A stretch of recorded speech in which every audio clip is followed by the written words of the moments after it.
से बरेली के हालात बने हुए हैं, उन्होंने सब जगह रात से ये चल रहा है, पूरी तरह से पूरा घेर करके रखा हुआ है, जैसे पता नहीं क्या हो गया हो। देश के अंदर दो तरीके का कानून हो गया है, आपके मुसलमानों के लिए कुछ और है, दूसरों के लिए कुछ और है।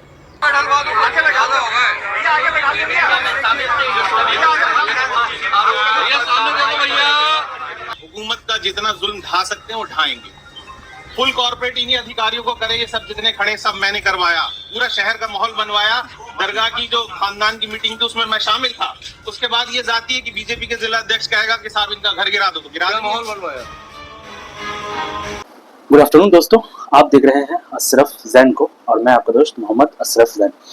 आज जिस मसले पे हम बात करना चाह रहे हैं वो मसला हमारे हिंदुस्तान के एक ऐसे शहर जहां से कहा जाता है कि शासन जो है कानून व्यवस्था से चल रहा है और अपराधियों को उसकी पूरी की पूरी सजा मिलेगी।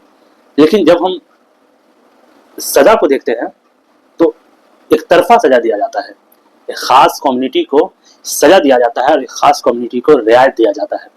अब देखेंगे कि पिछले जुमा की में जो है मौलाना तौकीर ने कहा था कि मतलब जो है एक सभा आयोजित होगा जिसमें लोग यहाँ पर इकट्ठा होंगे और आई लव मोहम्मद जो है विवाद जो है आई लव मोहम्मद की तख्ती लेकर एक सभा बुलाएंगे।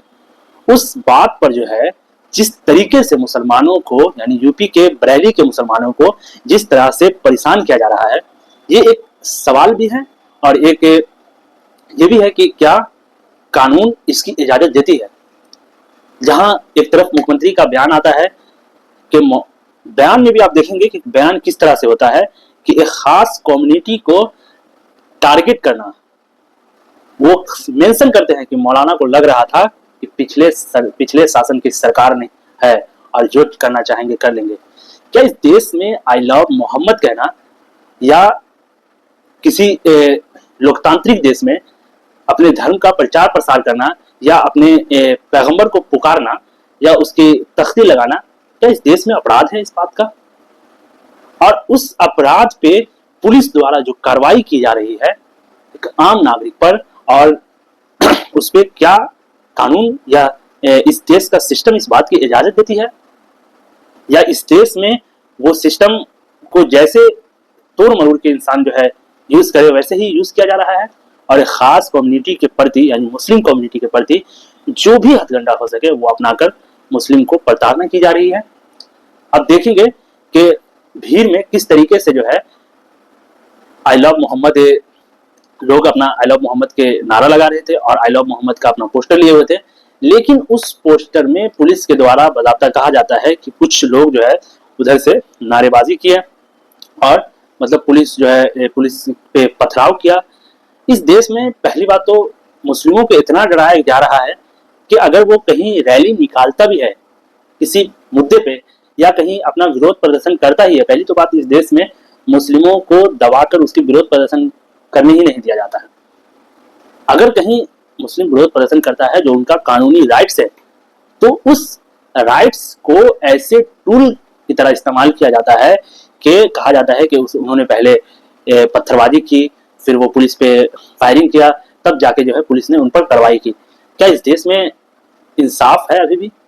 और जिस तरीके से पूरे बरेली को मतलब इंटरनेट की सुविधा बंद कर दी गई, और क्या ये बात कहना सही है कि जिस तरीके से बरेली में उत्तर प्रदेश के बरेली में मुसलमानों के प्रति जिस तरीके से कार्रवाई की जा रही है वो एक तरफा कार्रवाई नहीं है? सुप्रीम कोर्ट की गाइडेंस है कि जब भी आप किसी का घर गिराएंगे तो कम से कम 15 दिन पहले उसको नोटिस दिया जाएगा। लेकिन आप बरेली में देखेंगे कि किसी भी मुस्लिम पे इल्जाम लगाकर उन्हें मतलब जो है कि ये वायलेंस फैला रहा था और ये पुलिस से पथराबाजी कर रहा था, उसका घर तोड़ा जा रहा है, मौलाना तौकीर का घर तोड़ा जा रहा है और भी उससे जो उसमें जो है लगभग 75 लोगों को गिरफ्तार किया गया बरेली के हिंसा के आरोप में और लगभग 3500 लोग मतलब 3500 लोगों के खिलाफ मतलब नामजद किया गया कि ये लोग जो है दंगा भड़काने में इनका मतलब जो है सम्मिलित है। आप सोचेंगे कि क्या मुसलमान अगर नमाज पढ़ता है और मुसलमान अपने प्रॉफिट मोहम्मद सल्लल्लाहु अलैहि वसल्लम की तख्ती लेकर आई लव मोहम्मद कहता है तो क्या इस देश में आई लव मोहम्मद कहना अपराध है? अपराध है तो किस कानून के तहत अपराध है? ये सवाल बार बार पूछना चाहिए उन लोगों को जिन लोगों को लगता है कि इस देश में कानून की व्यवस्था है, इस तरीके से कार्रवाई की जा रही है, एक तरफा कार्रवाई। क्या आपको लगता नहीं कि ये एक तरफा कार्रवाई किसी चीज के प्रति, मतलब कि गुस्सा जब इंसान हो जाता है ना, जब उसके पास कोई तरीका नहीं रहता है, तो अपनी कोई भी उसको प्रोवोक मिलना चाहिए, बस उसको टूल बनाकर और आप जो है उस पर कार्रवाई करेंगे, ऐसा ही फील हो रहा है। आप देखेंगे पिछले दिन जो है 2024 में जब लोकसभा के इलेक्शन हुए और वो एनडीए या वो बीजेपी जिनका दावा था कि यूपी में 80 के 80 सीट वो जीत रहे हैं, लेकिन जब उन्होंने अच्छी खासी सीट हारी, तब उन्हें ये एहसास हुआ कि नहीं, हम तो हिंदू की पॉलिटिक्स करते हैं और हिंदू तो ऐसे हमको वोट देगा नहीं जब तक हम मुस्लिमों को परेशान नहीं करेंगे। तो क्या उसी बौखलाहट का जो 2024 में सीट हारी गई थी, क्या उसी बौखलाहट की कार्रवाई यहाँ देखने को मिल रही है? क्या कहीं विरोध प्रदर्शन हो रहा हो और एक खास कम्युनिटी को इंटरनेट से काट दिया हो और उसको जो है जब वहां पर कार्रवाई हो और कार्रवाई में किसी सांसद, मतलब जो वर्तमान सांसद है या विपक्ष के नेता है, वो लोग अगर पीड़ित परिवार से मिलने जाए तो क्या उसे मिलने का भी अधिकार नहीं है? और उसे इस बिना तो मतलब साइड करवा दिया जाए कि मतलब आपको जो है आपकी वजह से दंगा हो सकता है, दंगा भड़क सकता है, इस वजह से हम आपको नहीं, तो उसका दुख दर्द सुनेगा कौन? बरेली जाना था, बरेली के अंदर जो कुछ हुआ है और जिस तरह से बरेली के हालात बने हुए हैं, हम वहां जाकर के अधिकारियों से मिलना था, हमारा कार्यक्रम था कि पूरा डेलीगेशन पार्टी का जा रहा था, तो इन्होंने सब जगह रात से ये चल रहा है, पूरी तरह से पूरा घेर करके रखा हुआ है, जैसे पता नहीं क्या हो गया हो। तो हम तो बार बार हम लोग समाज के अंदर मोहब्बत के पैरोकार हैं, हम समाज में नफरत के पैरोकार नहीं। इसके अंदर मुसलमान को इस्तेमाल नहीं होना चाहिए। मुसलमान के तमाम उलेमा इकराम से और दानिश्वर लोगों से भी मैं अपील करता हूं कि वो तमाम लोग आगे आकर के इस बात के अंदर पहल करें, क्योंकि देश के अंदर दो तरीके का कानून हो गया है। आपके मुसलमानों के लिए कुछ और है, दूसरों के लिए कुछ और है। फतेहपुर के अंदर मस्जिद को अंदर घुस करके तोड़फोड़ की जाती है, कब्रें तोड़ी जाती है, तो कोई लाठी नहीं चलती है, कोई डंडा नहीं चलता है, वो बैरिकेड तोड़ करके भाग जाते हैं, कुछ नहीं होता है। उपद्रवियों को खुली छूट होती है। मुजफ्फरनगर के अंदर अभी 4 महीने पहले कावड़ यात्रा के दौरान होटलों को तोड़ा जा रहा था, लूटा जा रहा था, कोई कार्रवाई नहीं होती है। लेकिन पोस्टर दिखाने पर मुसलमान के ऊपर इतनी सख्त कार्रवाई होगी कि कहीं टांगे तोड़ी जा रही हैं, कहीं हाथ तोड़े जा रहे हैं। मतलब ये जो हो रहा है, ये हमें समझना पड़ेगा कि ये सरकार अपनी नाकामी छिपाने के लिए, इनके पास कोई एजेंडा नहीं है। इनके पास जो आने वाले वक्त के अंदर अर्थव्यवस्था गिरती जा रही है और आने वाले वक्त में लोगों को समझ में आना है, उसके अंदर ये इस्तेमाल करना चाहते हैं। इसलिए मुसलमान के तमाम तर दानिश्वरों को और उलेमाओं को आगे आकर के इसमें पहल करनी चाहिए कि हम लोग किसी भी तरह से इस्तेमाल ना हो। मुझे नहीं पता किस चीज के लिए सेंसिटिव है, क्या सेंसिटिव है भाई। आपने 3800 लोगों को नामजद कर दिया, आप बुलडोजर चलाओगे, आप लाठी चलाओगे, आपने हाथ पैर तोड़ दिए। ये समझाने बुझाने की रणनीति सिर्फ आपकी एक उसके लिए रहती है, हमारे लिए तो है नहीं। इस जो मुस्लिम कम्युनिटी, उसका दुख दर्द कौन सुनेगा? उस पर जो प्रताड़ना होगी या उस पर जो पुलिस के द्वारा एक तरफा कार्रवाई होगी, पुलिस के द्वारा या शासन प्रशासन के द्वारा जो एक तरफा कार्रवाई होगी मुस्लिमों पे, उसका जवाब कौन देगा? उसे कौन छाने बीनेगा?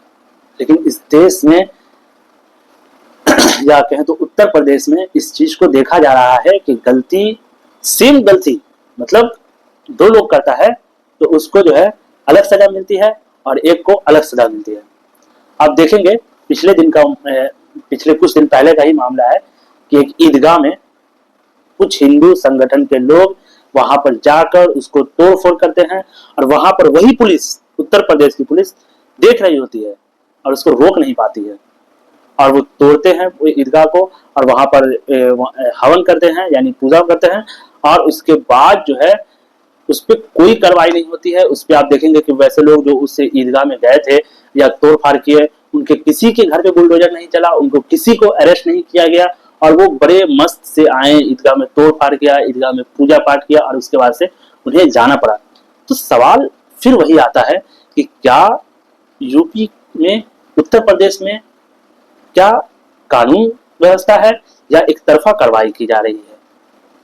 क्या कानून सबके लिए, जो कानून बाबा राव अंबेडकर, यानी जो कानून भीमराव अंबेडकर ने लिखा था, बाबा साहब ने लिखा था, क्या वो कानून के तहत सब पर कार्रवाई हो रही है, या ये कार्रवाई सिर्फ मुसलमानों के प्रति की जा रही है और मुसलमानों को एज अ टूल इस्तेमाल कर कर, अपना वोट का एक जरिया इस्तेमाल कर कर कि मेरी वोट की कैपेसिटी की मुझसे हिंदुओं को दिखाया जा रहा है कि देखो ये मुसलमान तो बहुत जालिम होते हैं और ये जो है दंगा फसाद करते हैं। लेकिन जब से यहाँ बीजेपी की सरकार है तब से जो है बीजेपी जो है इस मतलब न्यूट्रलाइज करके इन लोगों को सबक सिखा के रखी हुई है।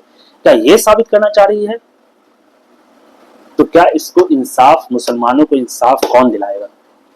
क्या मुसलमानों को कभी इस बात का इंसाफ मिलेगा?